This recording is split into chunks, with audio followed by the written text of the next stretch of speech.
Just like a fine dining establishment, we're going to prepare as much as possible ahead of time. This makes mealtime much easier. In this week's preparation, we're going to be preparing everything except for the shrimp scampi because the shrimp is a simple recipe and really doesn't require any preparation much. All recipes are for 4 servings, and you can store the prepped food in either a Ziploc bag or vacuum seal it for longer lasting. Let's start with the garlic chicken.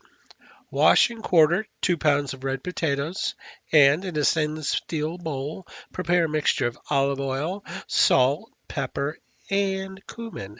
Mix well. Coat the potatoes and place the mixture on a sheet pan and roast at 425 degrees for 30 minutes. After the mixture is cool, vacuum seal it, don't forget to label it, and store it in the fridge. Next, we'll be preparing the beef stew. Cube the beef into bite-sized pieces. Add 2 tablespoons of vegetable oil to a Dutch oven. Brown the beef cubes on all sides. Remove from the heat, cool, and seal.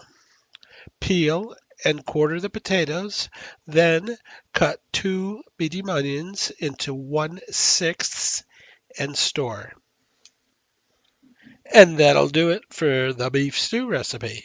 Next, we'll make the spaghetti and meatballs.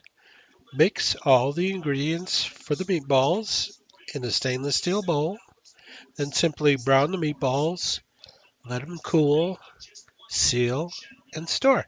Next, we're going to make the pizza dough. Just combine the flour, sugar, yeast, and salt in a mixing bowl, and then plop it into your stand mixer. Let it run for a little while. Add 2 tablespoons of olive oil.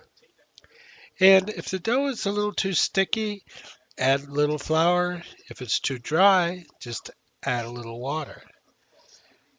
And our last recipe is the Italian roast beef. We combine the seasonings in a bowl and we trim all the fat from the beef round. Then we coarsely chop the trimmings and sprinkle them mixed with the seasoning on top of the roast, and then bake at 300 degrees for about 1.5, maybe 2 hours, till the internal temperature reaches 130 degrees. Once it reaches 130 degrees, remove it and let it cool.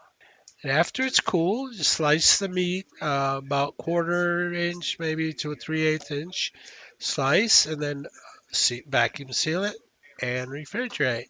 And that's it. Well, that's it for this week. And finally, well, that'll do it for this week. And I'd like to wish a happy 85th to an old friend of mine, Judy Yankalunas.